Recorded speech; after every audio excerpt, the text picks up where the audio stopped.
السلام علیکم ورحمۃ اللہ وبرکاتہ۔ ہم آسان فہم وراثت کورس کے حوالے سے تیسری کلاس کا آغاز کرنے جا رہے ہیں۔ پچھلے 2 سیشنز میں ہم نے بنیادی طور پہ اصحاب فرائض کی تفصیل پڑھی تھی۔ اصحاب فرائض یعنی وہ میت کے ورثاء کہ جن کو وراثت میں سے ایک مخصوص حصہ دیا جاتا ہے جو کہ قرآن و حدیث میں بیان کیا گیا۔ اس کے بعد ہم اسبا کے حوالے سے آج کچھ تفصیل شیئر کریں گے، اور پھر جیسا کہ میں نے پچھلے لیکچر کے اختتام میں اس بات کا تذکرہ کیا تھا کہ آج ہمارا فوکس جو ہے خاص طور پہ وہ پریکٹس پر ہوگا۔ ہم کوشش کریں گے کہ کچھ مثالیں حل کریں یہیں پر اس لیکچر کے دوران، اور اس میں انداز یہ ہوگا کہ پارٹیسپیٹ کرنے والے جو ہمارے طلباء ہیں تو یہ اس اپنا چیٹ کے اندر اس کے جوابات بیان کریں گے، اور صحیح جواب جو ہے یہاں اتار دیا جائے گا۔ اس سے چیٹ کرنے والے کو پتہ چل جائے گا کہ جو جواب میں نے لکھا تھا وہ صحیح تھا۔ جیسا کہ پچھلے لیکچرز میں نے آپ سے یہ ایک ارادہ کیا تھا، ایک نیت کی تھی کہ آپ کو باقاعدہ ایک کمپوز کر کے ایک اچھے انداز میں جو احوال بیان کیے گئے ہیں ان کو فراہم کر دیا جائے گا۔ تو پچھلے دنوں میں نے کورس کے گروپ کے اندر ان احوال کی تفصیل کو شیئر بھی کر دیا تھا۔ کوشش کریں کہ وہ تفصیل جو ہے آپ اپنے سامنے رکھیں تاکہ آج لیکچر میں ہمیں اس سے معاونت حاصل ہو سکے، کیونکہ ہم جو مثالیں حل کرنے جائیں گے اس میں ہمیں اس سے بہت زیادہ فوائد حاصل ہونے والے ہیں۔ ماشاءاللہ ویسے ہمارے ایک پارٹیسپینٹ جو ہیں احسن صاحب، ان کے طرف سے کچھ نوٹس وغیرہ بھی آئے تھے اور احوال بھی موصول ہوئے تھے۔ ماشاءاللہ ان کی محنت مرحبا۔ اس کے علاوہ بھی بعض پارٹیسپیٹ کرنے والے ہمارے جو طلباء ہیں ان کی طرف سے کچھ نہ کچھ چیزیں موصول ہوئی تھی، تو ماشاءاللہ جنہوں نے دلچسپی لی بہت اچھی بات ہے، مزید دلچسپی لیں، اور جو ابھی سوچ رہے ہیں وہ بھی کوشش کریں کہ اس میں بھرپور اپنی دلچسپی کا آغاز کریں، کیونکہ پریکٹس اہم ہے۔ پریکٹس کے بغیر اس کا سیکھنا ہمارے لیے انتہائی دشوار بلکہ کہہ سکتے ہیں کہ ناممکن ہے۔ اچھا، ابھی جو آپ کو مثالیں حل کروائی جائیں گی تو اس کا انداز یہ ہوتا ہے کہ ہم جس صفحے کے اندر ایک مثال حل کریں گے تو ہم نے پورا صفحہ جتنی بھی لائنیں اس کی استعمال ہوئی ہیں، 4 لائنیں استعمال ہو گئیں، 3 لائنیں استعمال ہو گئیں، ان 3 لائنوں پر اس کو حل کرنے کے بعد باقی پورا صفحہ نیچے خالی چھوڑنا ہے۔ چاہے آپ کاپی میں کام کر رہے ہیں، چاہے آپ رجسٹر میں کام کر رہے ہیں، نوٹ بک میں کام کر رہے ہیں، کسی میں بھی کام کر رہے ہیں، آپ نے نیچے پورا صفحہ اس کا خالی چھوڑنا ہے۔ اس پہ اگلی مثال حل نہیں کرنی۔ اگلی مثال کے لیے اگلا صفحہ استعمال کرنا ہے۔ وجہ یہ ہے کہ یہ مثال آپ کی ون شاٹ حل نہیں ہوگی بلکہ یہ اسٹیپ بائی اسٹیپ، کیونکہ ابھی ہم نے پہلا ہی اسٹیپ پڑھا ہے تو ہم پہلے اسٹیپ پر مثالوں کا آغاز کرنے کا ارادہ رکھتے ہیں، تو ہم اس کو اسٹارٹ ضرور کر دیں گے لیکن وہ فائنلائز نہیں ہوگی، اس میں مزید ہمیں اور تفصیلات کی حاجت ہوگی۔ مثال اس وقت کمپلیٹ ہوتی ہے جب پیسے بٹ جاتے ہیں، کس کو کتنے روپے ملے، جب یہ آنسر آ جاتا ہے تو اس کا مطلب ہوتا ہے کہ یہ مسئلہ مکمل طور پہ حل ہو چکا، اب اس میں مزید کچھ حل ہونے والی بات نہیں باقی رہی۔ تو جب تک پیسے نہیں بٹتے اس وقت تک وہ مثال حل ہوتی رہے گی مسلسل۔ لہذا آپ کو جو انداز بیان کیا گیا کہ آپ صفحے کے اندر صرف ایک مثال اسٹارٹ کریں گے اور جتنا حصہ اس کا خالی چھوٹتا ہے، بیات چھوٹتی ہے، اس کی بیات کو آپ چھوڑ دیں گے، اور وہ پھر آئندہ اگلے لیکچرز میں جب ہم دوبارہ مثالیں حل کرنے کی طرف جائیں گے تو وہی والی پچھلی مثالیں ہمیں کام دیں گی، انہی میں ہم مزید آگے کی طرف بڑھیں گے۔ تو کوشش کریں کہ جو انداز آپ کو بیان کیا جا رہا ہے اسی پیٹرن پر رہیں۔ آغاز کرتے ہیں اصحاب فرائض کی، تھوڑی سی دہرائی کر لیتے ہیں۔ اصحاب فرائض کے بارے میں ہم نے بات کی تھی کہ اصحاب فرائض ٹوٹل 12 ہیں، اور ان میں سے 4 مرد حضرات ہیں اور 8 عورتیں ہیں۔ 4 مرد حضرات جو ہیں ان میں شوہر ہے، باپ ہے، جد صحیح ہے، اخیافی بھائی ہے۔ ان کے احوال آپ کو چیدہ چیدہ بیان کر دیے گئے تھے۔ اور اس کے بعد جو ہے وہ عورتوں میں 8 عورتیں ہیں جو اصحاب فرائض میں داخل ہیں، جن میں بیوی ہے، بیٹی ہے، پوتی ہے، حقیقی بہن، علاتی بہن، اخیافی بہن، اور اس کے بعد جدہ صحیحہ اور ماں۔ تو یہ ہو سکے تو وہ جو احوال ہم نے بیان کیے تھے اس کو سامنے رکھیے گا۔ تھوڑی سی بات ہم اسبا پر کریں گے، اس کے بعد ہم مثالوں کی طرف چلے جائیں گے۔ اسبا کے حوالے سے، کیونکہ بار بار ہر مثال میں ہمیں اسبا کی حاجت پڑتی ہے، اسبا کی ضرورت پڑتی ہے، اسبا کا استعمال ہو رہا ہوتا ہے، اسبا کو بکثرت پوچھا جاتا ہے، ان کے بارے میں بکثرت وراثہ کی فہرست میں ان کو داخل رکھا جاتا ہے۔ تو لہذا اسبا کے حوالے سے ہم گفتگو کر لیتے ہیں۔ اسبا کی جو بنیادی قسم ہے جس کو زیادہ تر حصہ یا وراثہ میں شامل کیا جاتا ہے وہ ہے اسبا بنفسی۔ ایک ہوتا ہے اسبا بسببی، تو اسبا بسببی کی تفصیل انشاءاللہ آگے آئے گی۔ اس کے مقابلے میں اسے کہا جاتا ہے اسبا بنفسی۔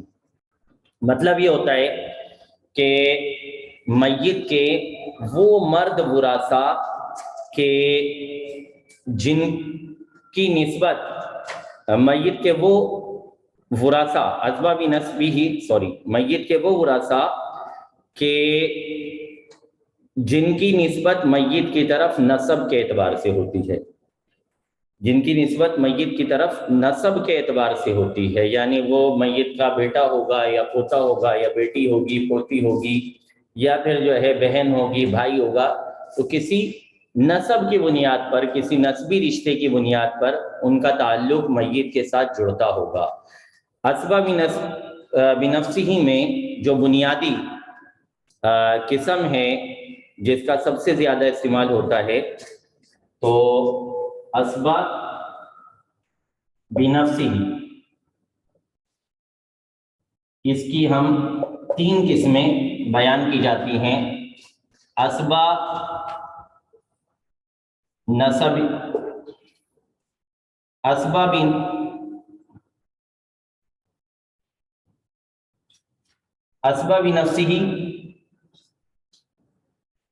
اسبا نفسہ کی پہلی قسم اسبا بنفسہ ہی ہے، یا یوں کر لیں کہ اسے آپ کر لیں اسبا نفسیہ،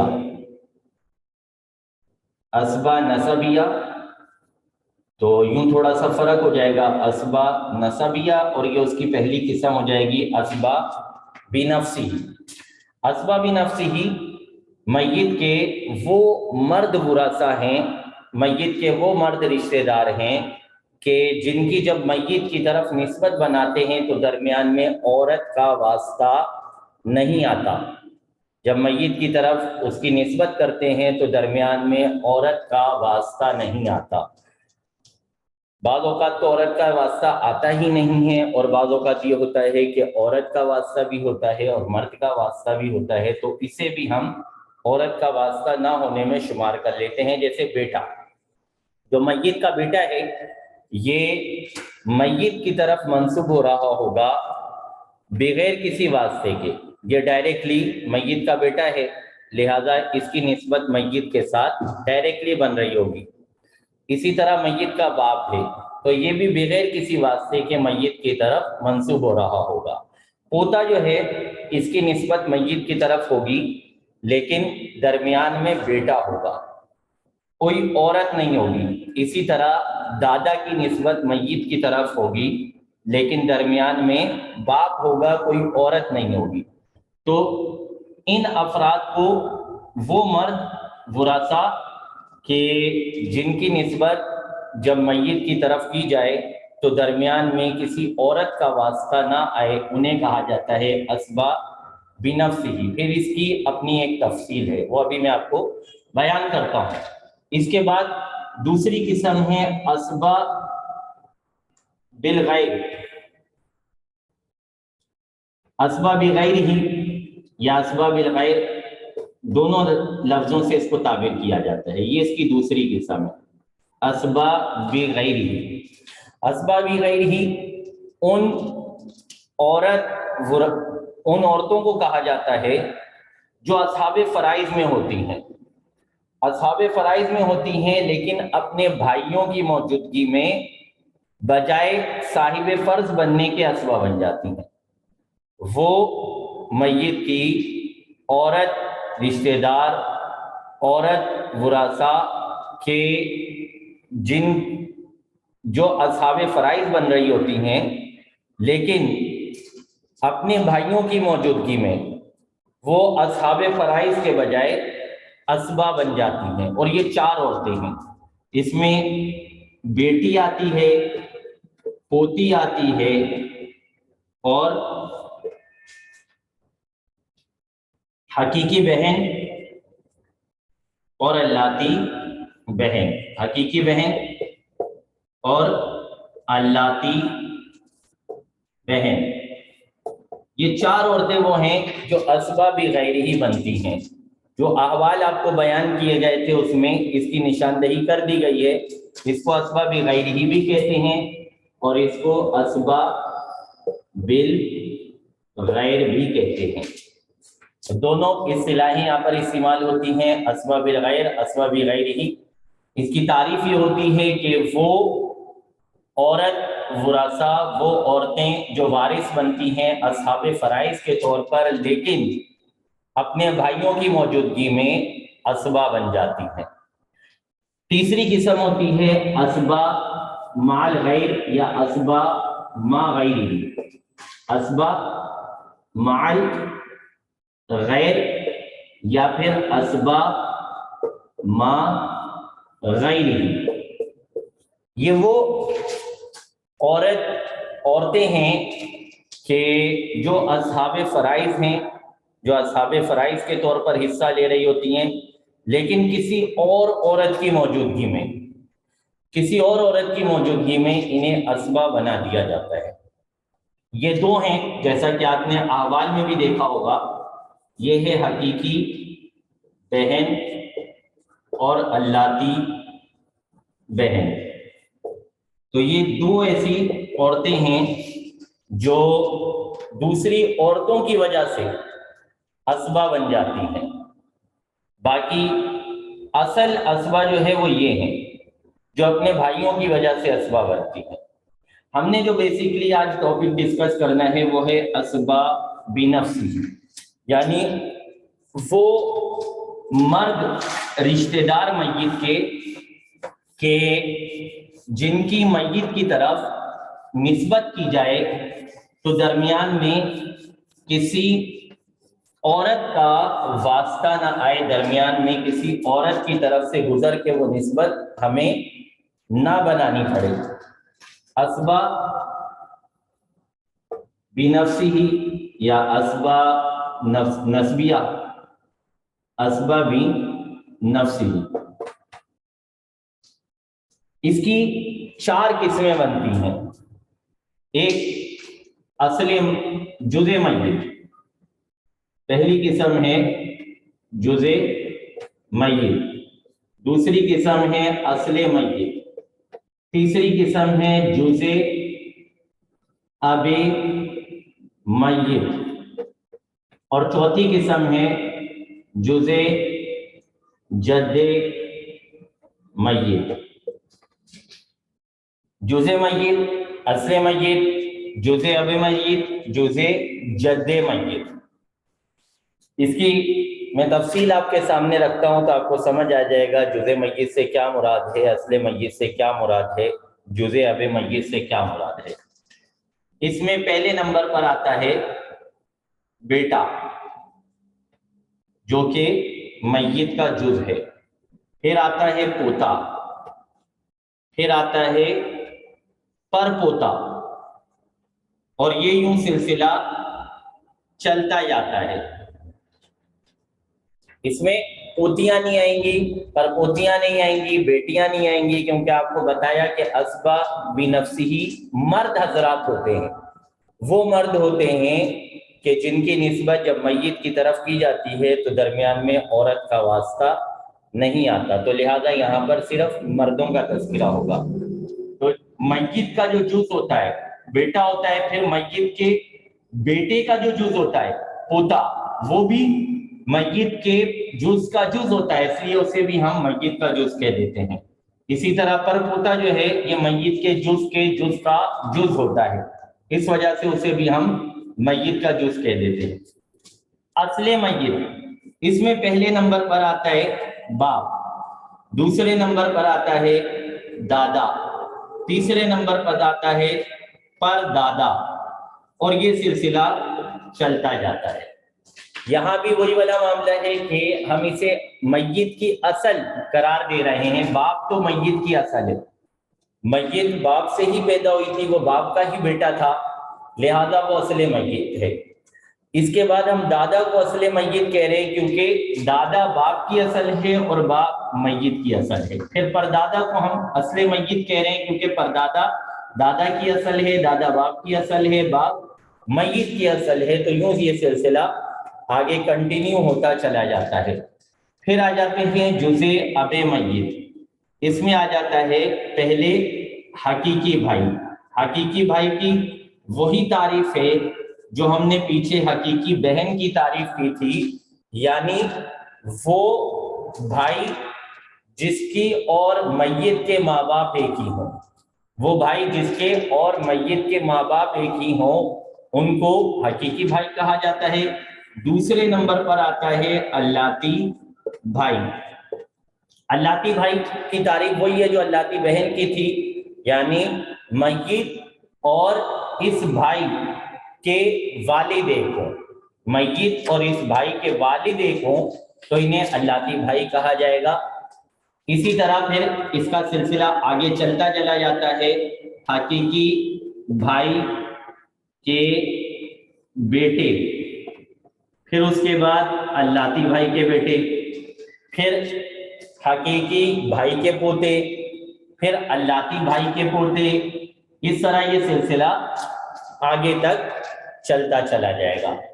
اس کے بعد آ جاتے ہیں جزء جد میت پر۔ اچھا، جزء اب میت تو سمجھ آ گیا ہوگا، یعنی جو بھائی ہے وہ میت کے باپ کا جز ہے، اللاتی بھائی جو ہے یہ بھی میت کے باپ کا جز ہے۔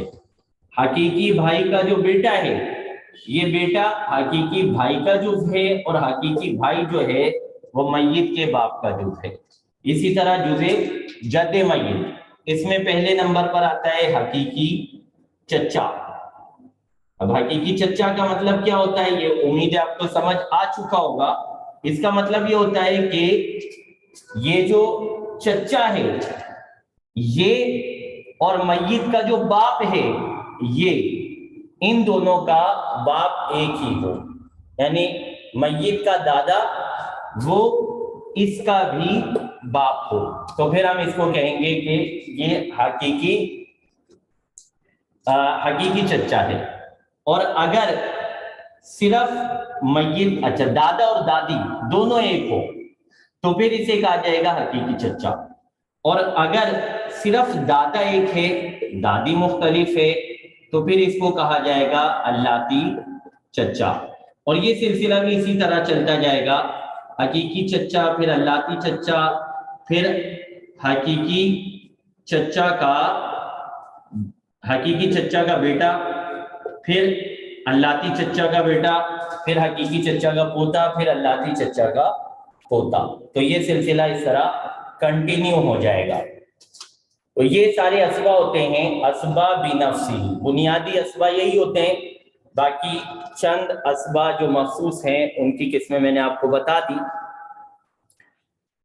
اب اسبا کا اصول یہ ہوتا ہے، یہ جو ہم اسبا بنفسی کی بات کر رہے ہیں یا اسبا ما غیرہی کی بات کی ہم نے، یا اسبا بالغیر کی ہم نے بات کی، یا آگے چل کے ہم اسبا سببیہ کی بات کریں گے۔ تو اسبا کا اصول یہ ہوتا ہے، جیسا کہ میں نے اسبا کی تعریف پچھلے دنوں آپ کو لکھوائی تھی، تو میں نے کہا تھا کہ اسبا وہ ہوتے ہیں کہ اصحاب فرائض کو ان کا حصہ دینے کے بعد اگر کچھ بچ جائے تو وہ سارا کا سارا اسبا لے لیتے ہیں، اور اصحاب فرائض اگر ہو ہی نہ، اصحاب فرائض ورثہ میں موجود ہی نہ ہو، تو پھر سارا کا سارا حصہ، ساری وراثت یہ اسبا کو مل جاتی ہے۔ اب اسبا کا آپس میں کیا اصول ہے؟ اسبا کا اصول یہ ہے کہ میت کے ورثہ میں صرف ایک گروہ اسبا بنے گا، میت کے ورثہ میں صرف ایک گروہ اسبا بنے گا، دو گروپ ایک وقت میں اسبا نہیں بن سکتے۔ میت کے ورثہ کے اندر صرف ایک گروپ ایک وقت میں اسبا بنے گا، ایک سے زیادہ گروپ ایک ساتھ اسبا نہیں بن سکتے۔ اگر بیٹے اسبا بن چکے ہیں تو پوتے اسبا نہیں بنیں گے، پوتوں کو ہم کینسل کر دیں گے۔ اگر باپ اسبا بن چکا ہے تو دادا اسبا نہیں بنے گا، دادا کو کینسل کر دیں گے۔ اگر حقیقی بھائی اسبا بن چکا ہے تو اللاتی بھائی اسبا نہیں بنے گا، اللاتی بھائی کو ہم کینسل کر دیں گے۔ مثال کے طور پہ میت کا بیٹا موجود ہے اور آگے والے بھی موجود ہیں، تو صرف بیٹا اسبا بنے گا، ایک ہو یا دو ہو یا چار ہو یا چھ ہو، جتنے بھی ہوں صرف بیٹا اسبا بنے گا، نہ پوتا نہ پرپوتا نہ باپ نہ دادا نہ حقیقی بھائی نہ اللاتی بھائی نہ حقیقی چچا نہ اللاتی چچا، کوئی بھی اسبا نہیں بنے گا۔ تو اسبا صرف ایک وقت میں ایک گروپ بنتا ہے۔ گروپ کہنے کی وجہ بھی میں آپ کو آگے بتاؤں گا کہ گروپ میں کیوں کہہ رہا ہوں۔ جیسے ابھی میں نے تھوڑی سی آپ کو وضاحت کی کہ بیٹا ایک ہونا ضروری نہیں ہے، ایسا ہو سکتا ہے کہ 4 بیٹے ہوں، 6 بیٹے ہوں، تو یہ پورا گروپ اسبا بنے گا اور آگے کسی کو اسبا نہیں بننے دے گا۔ تو اسبا کا اصول یہ ذہن میں رکھیں کہ اسبا ایک وقت میں وراثہ کے اندر ایک ہی گروپ بنتا ہے، ایک سے زیادہ گروپ ایک وقت میں کبھی بھی وراثہ کے اندر اسبا نہیں بن سکتے۔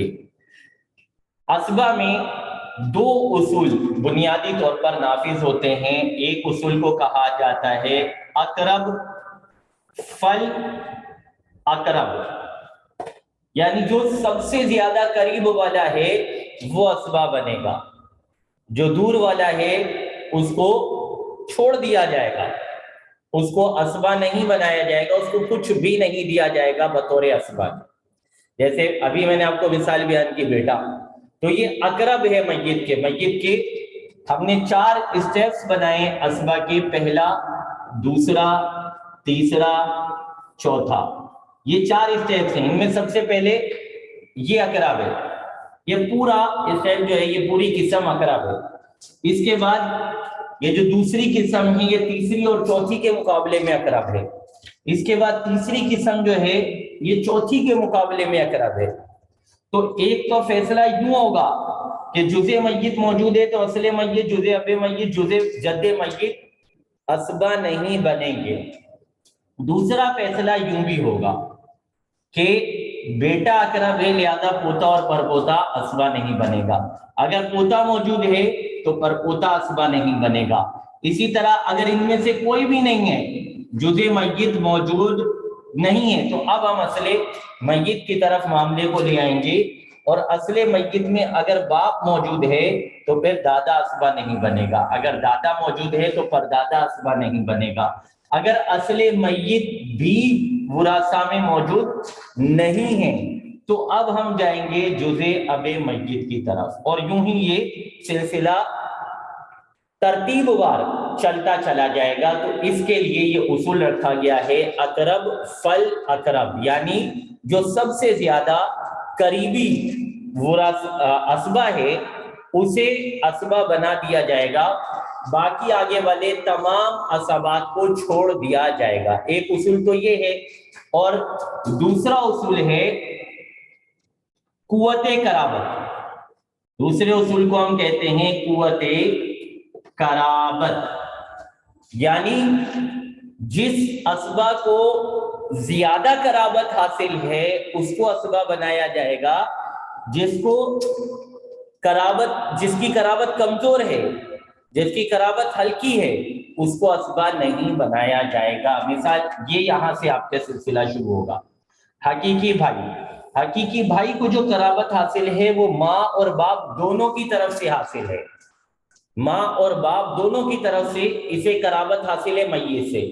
میت کا جو حقیقی بھائی ہے وہ میت کے ماں کا بھی بھائی، ماں کا بھی بیٹا ہے اور باپ کا بھی بیٹا ہے، تو یہ زیادہ قوی قرابت ہے بمقابلہ اللاتی بھائی کے، کیونکہ اللاتی بھائی جو ہے اسے جو میت سے قرابت حاصل ہے وہ صرف اور صرف باپ کے واسطے سے ہے، ماں کے واسطے سے نہیں ہے۔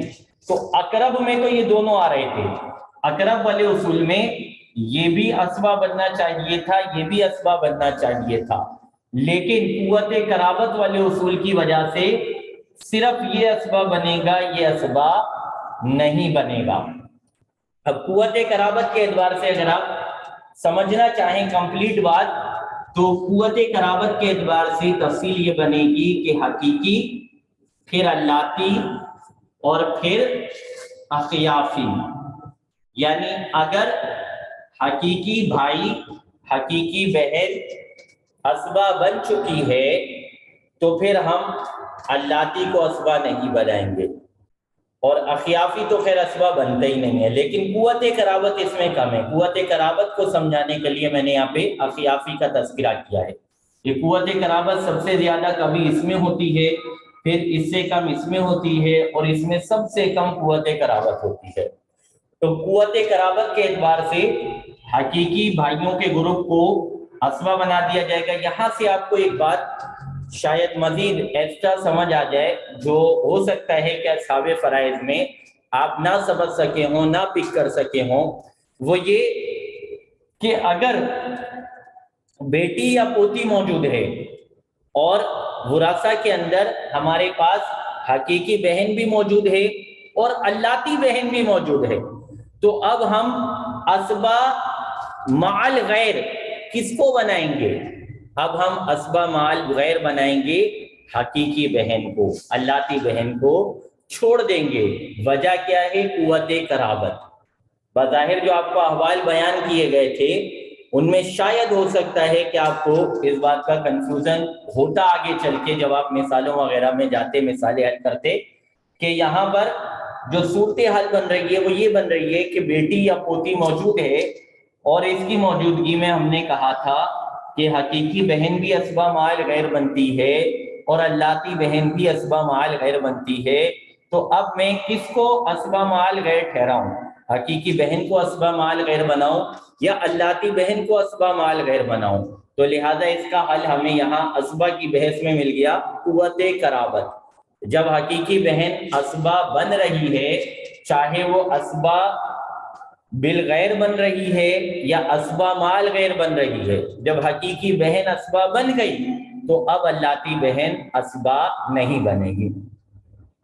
میری اسی بات سے جو میں نے آپ کو ابتدا میں ایک بات کی تھی کہ وہ میں آگے چل کے آپ کے سامنے شیئر کروں گا، وہ بات آپ کو سمجھ آ گئی ہوگی، لیکن پھر بھی میں اس کو صراحتاً آپ کے سامنے بیان کر دیتا ہوں کہ اسبا کے ایک گروپ سے کیا مراد ہوتا ہے۔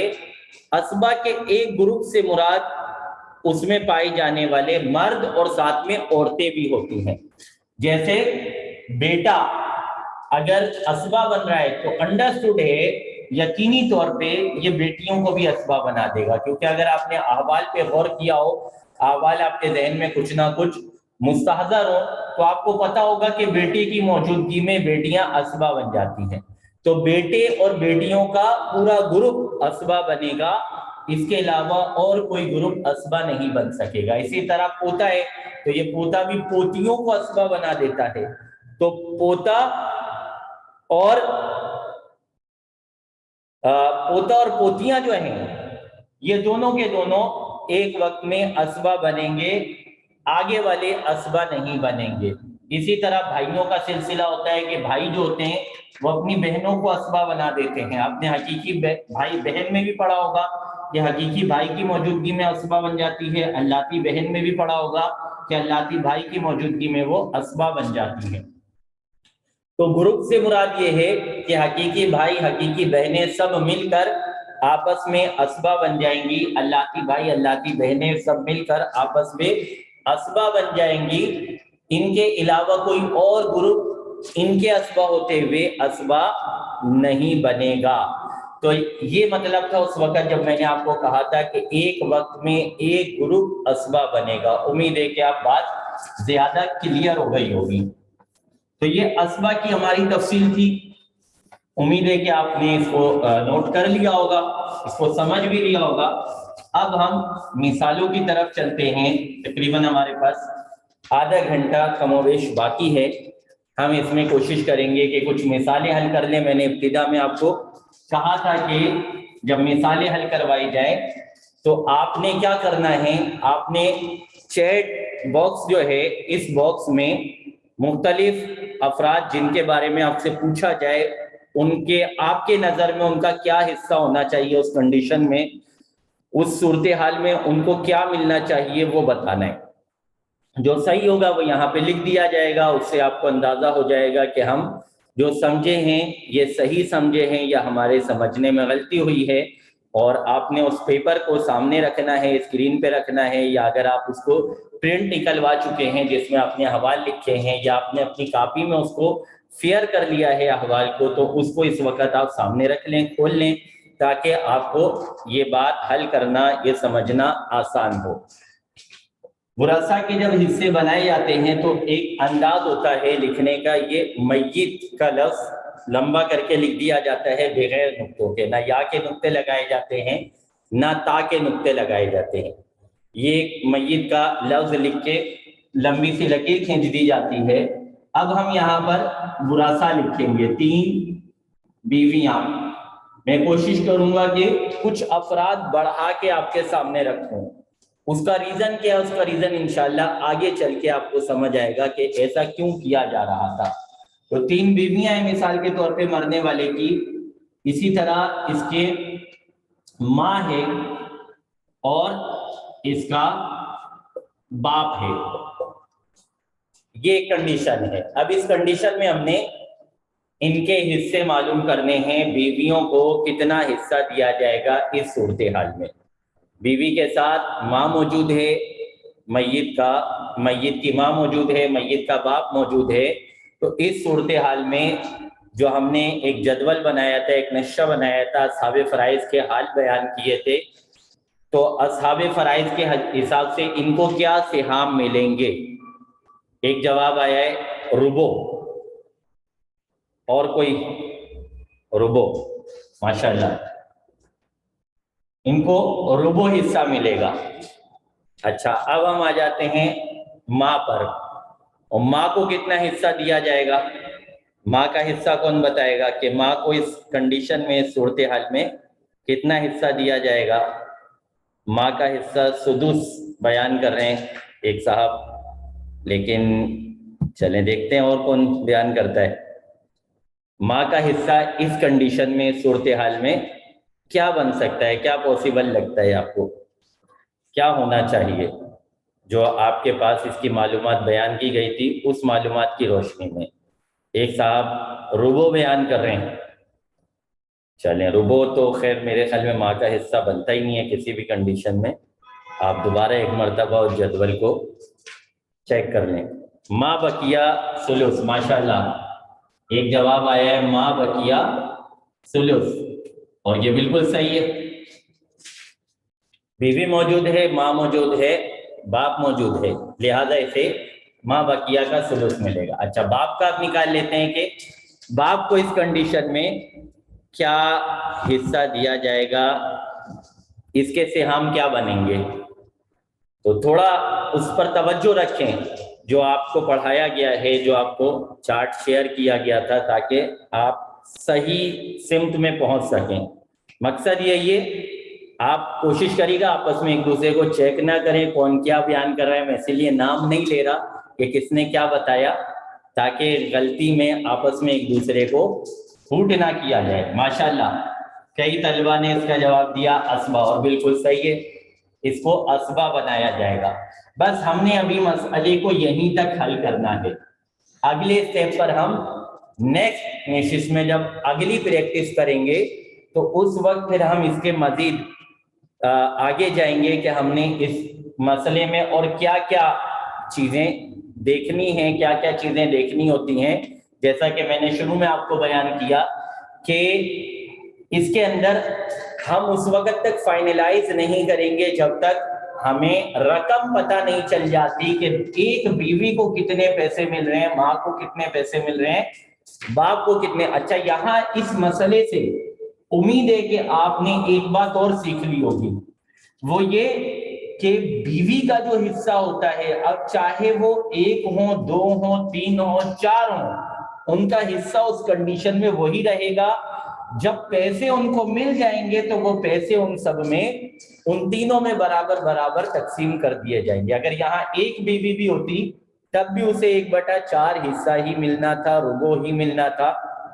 اسی طرح آگے جو افراد ڈسکس ہوں گے، جیسے جد صحیح کی تعداد بڑھ جاتی ہے، جدہ صحیحہ کی تعداد بڑھ جاتی، جد صحیح کی تعداد نہیں بڑھتی، جدہ صحیحہ کی تعداد بڑھ جاتی ہے، بہنوں کی تعداد بڑھ جاتی ہے، بیٹوں کی تعداد بڑھ جاتی ہے، پوتے پوتیوں کی تعداد بڑھ جاتی ہے۔ تو ہم نے تعداد کو فی الحال نہیں دیکھنا، تعداد پر فی الحال غور نہیں کرنا۔ ہمارا جو نقطۂ نگاہ ہوگا اس وقت وہ صرف یہ ہوگا کہ جو ہم نے احوال پڑھے ہیں ان احوال میں اس کی کیا کنڈیشن بن رہی ہے، جو بن رہی ہے اس کے مطابق ہم انہیں حصہ دے دیں گے۔ اس کے بعد جب یہ فائنلائز ہونے جائے گا مسئلہ تو اس وقت ہر ایک کو جداگانہ حصہ دے دیا جائے گا، اور وہ اسی حصے میں سے ملے گا جو احوال آپ کو بیان کیے گئے ہیں۔ دوسری مثال حل کرتے ہیں۔ دوسری مثال میں ہم رکھتے ہیں شوہر اور 2 حقیقی بہنیں اور ماں۔ اب دیکھتے ہیں شوہر کا حصہ بیان کریں، اس کنڈیشن میں شوہر کا حصہ کیا بنے گا۔ شوہر کو اصحاب فرائض کی روح سے کتنا حصہ ملنا چاہیے؟ شوہر کا حصہ کیا ہو سکتا ہے اس کنڈیشن میں، صورتحال میں؟ اچھا، ایک جواب آیا ہے ربع، ایک نصف آیا ہے آدھا، ماشاءاللہ۔ چلیں، نصف اکثر نے صحیح جواب دیا ہے، اس کو نصف حصہ ملے گا۔ 2 حقیقی بہنیں، حقیقی بہنوں کا حصہ اس صورتحال میں، اس کنڈیشن میں کیا بنے گا؟ حقیقی بہنوں کا حصہ اس کنڈیشن میں جو ہمارے سامنے موجود ہے، ساتھ میں شوہر ہے، ساتھ میں ماں ہے۔ اب حقیقی بہنوں کو ہمیں کتنا حصہ دینا ہوگا؟ ان کے لیے ہمارے پاس کیا حصہ موجود ہے؟ ماشاءاللہ، ایک جواب آیا ہے 2/3، یعنی 2 ثلثان۔ اور دیکھتے ہیں، ہو سکتا ہے کہ اچھا جواب ہے ثلثان، ماشاءاللہ صحیح ہے، بالکل صحیح ہے، 2/3 یعنی ثلثان، 2 ثلث حصہ ملے گا ان کو۔ اب ماں کا حصہ دیکھتے ہیں کہ اس کنڈیشن میں، اس صورتحال میں ماں کا حصہ کیا بنے گا۔ ماں کا حصہ اس صورتحال میں جو ہمارے سامنے صورتحال موجود ہے، ماں کو کتنا حصہ دینا ہوگا؟ ایک جواب آیا ہے 1/6 یعنی سدس۔ دیکھتے ہیں اور کیا جواب آتا ہے۔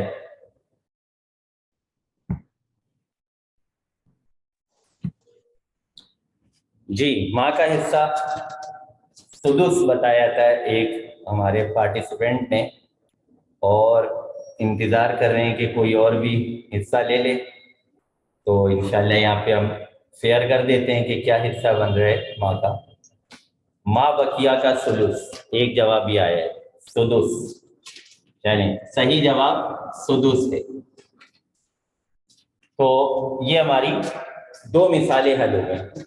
اب بات یاد رکھیے گا جو آپ کو شروع میں بیان کی گئی ہے کہ آپ نے جو مثال بھی حل کرنی ہے وہ چاہے 2 لائنوں میں حل ہو رہی ہو، جتنا ہم اس وقت حل کر رہے ہیں یہ اگرچہ صفحے کی 2 لائنوں میں حل ہو رہا ہو، آپ نے 2 لائنوں کے بعد جتنا صفحہ ہے اس کو خالی چھوڑنا ہے، اس میں اگلی مثال کو حل نہیں کرنا. اس کے بعد ہم ایک اور مثال حل کر لیتے ہیں.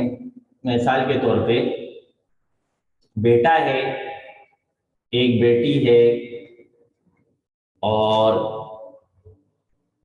دو حقیقی بہنیں ہیں اور ماں ہے اور باپ ہے. چلیں پہلے نمبر پر بیٹا. بیٹے کو ہم کیا حصہ دیں گے؟ بیٹے کو کتنا حصہ دیا جائے گا اس صورتحال میں جو صورتحال ہمارے سامنے موجود ہے؟ بیٹا بیٹی اسبا بنیں گے. ماشاءاللہ تو بیٹی کا بھی بتا دیا ساتھ میں. فاسٹ چل رہے ہیں ماشاءاللہ. بالکل صحیح ہے. بیٹا اور بیٹی دونوں اسبا بن جائیں گے.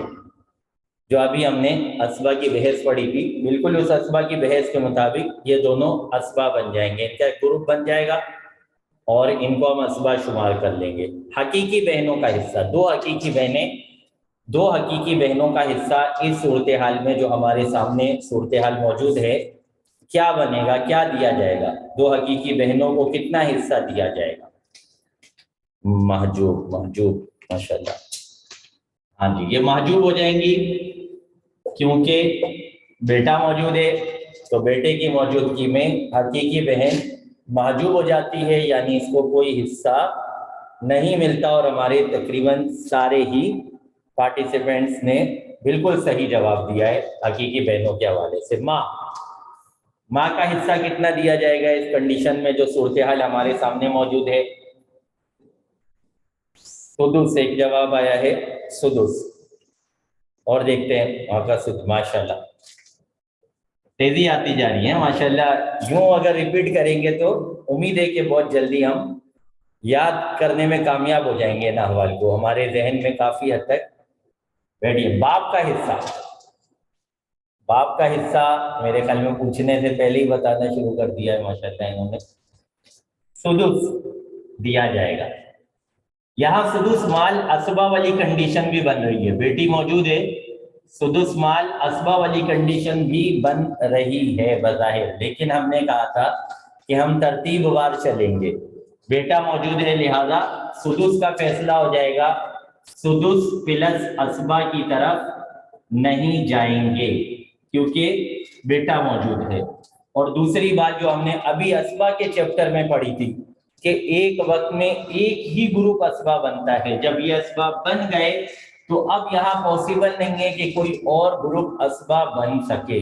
لہذا اگر ہم ایک بات بھول جاتے ہیں بالفرض کہ چلے ہم سے ڈاؤٹ ہو گیا، غلطی ہو گئی، ہم نے بیٹی کو دیکھ کے سدس پلس اسبا لکھ دیا تو ہمیں فوراً وہ دوسرا اصول یاد آئے گا کہ ہم نے اسبا کے اندر بھی ایک اصول پڑھا تھا کہ اسبا میت کے ورثاء میں ایک وقت میں ایک ہی گروپ بنتا ہے، دو گروپ نہیں بن سکتے. لہذا ہم فوراً اپنی غلطی سے رجوع کر سکیں گے، فوراً ہمیں اپنی غلطی کا احساس ہو جائے گا. تو دو طرف سے ہمیں یہ سمجھ آ رہا ہے کہ یہاں اسبا نہیں آئے گا. ایک تو جو احوال کی ہم نے ترتیب لکھی تھی اس ترتیب میں سب سے پہلے بیٹے کا ساتھ تھا اور اس میں یہ صرف اسبا لے رہا تھا، بیٹی بعد میں تھی.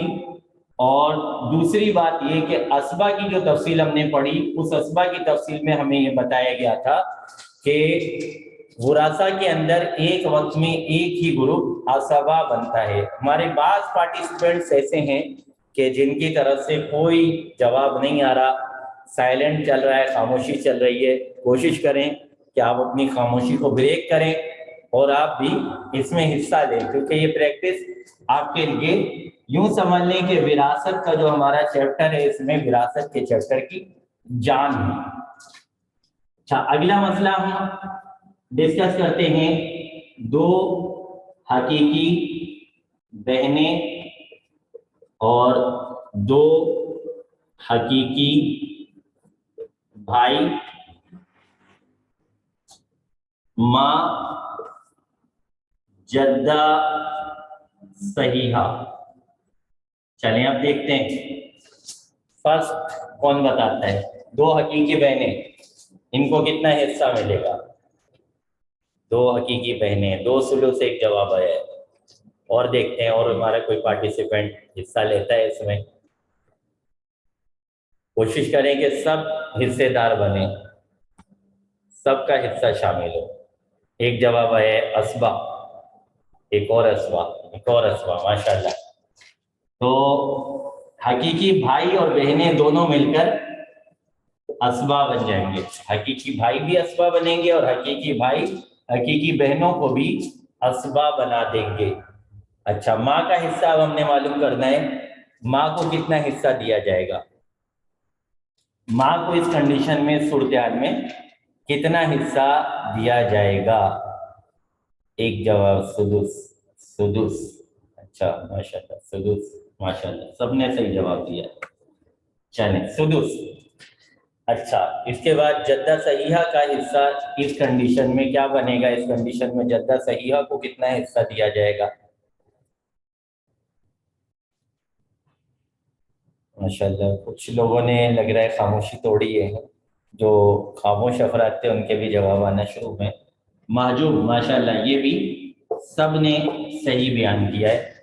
محجوب یعنی کوئی حصہ نہیں ملے گا, کیونکہ ماں موجود ہے تو ماں کی موجودگی میں جتنی بھی جدہ صحیحہ ہوتی ہیں وہ چاہے دادیوں کی کیٹیگری سے ہوں یا نانیوں کی کیٹیگری سے ہوں, وہ ساری کی ساری محجوب ہو جاتی ہیں, یعنی ان کو کوئی حصہ نہیں دیا جاتا.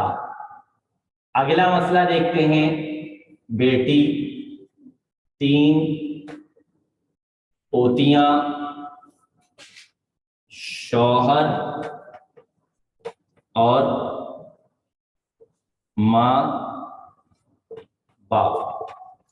چلیے, بیٹی کا حصہ بتانا ہے. بیٹی کا حصہ کیا بنے گا اس صورتحال میں؟ وعلیکم السلام ورحمۃ اللہ. بیٹی کا حصہ کیا بنے گا اس صورتحال میں؟ ایک جواب آیا ہے نصف. ماشاءاللہ, نصف. چلیں, نصف. 3 پوتیوں کا حصہ, 3 پوتیوں کا حصہ کیا بنے گا؟ 3 پوتیوں کو کیا دیا جائے گا اس صورتحال میں؟ بیٹی کو ہم نے نصف دے دیا ہے, اب پوتیوں کو کتنا دیا جائے؟ ایک جواب آیا ہے سدس, ایک محجوب آیا ہے جواب. آگے دیکھتے ہیں آگے کیا جواب آتا ہے. اختلاف ہو گیا, سدس اور محجوب ثلثان. اچھا, اور کیا آتا ہے جواب دیکھتے ہیں. سدس. اب سدس آنا شروع ہوا ہے, ماشاءاللہ. چلیں گے, سدس صحیح ہے. اچھا, شوہر کو اس صورتحال میں کتنا حصہ ملے گا؟ جو صورتحال ہمارے سامنے موجود ہے, اس صورتحال میں شوہر کا حصہ کیا ہونا چاہیے, کیا بننا چاہیے؟ ربع. ماشاءاللہ, طلبہ نے وہ اصطلاح بھی یاد کر لی ہے عربی والی نا. یہ بھی ایک خوشائن بات ہے کہ جو ہماری عربی کتب میں موجود ہے, ربع, سدس وغیرہ, اس انداز میں جواب دیا جا رہا ہے. یہ ماشاءاللہ ایک ہمارے لیے ایکسٹرا خوشی کی بات ہے. اچھا, ماں کا حصہ اس صورتحال میں کیا بنے گا؟ ماں کا حصہ سدس. ثلث ماں بقیہ بھی ایک جواب آیا ہے. سدس زیادہ آ رہا ہے, ماشاءاللہ. سدس. بیٹی اور پوتی کی موجودگی میں, اولاد کی موجودگی میں ماں کا حصہ سدس ہو جاتا ہے. باپ کا حصہ,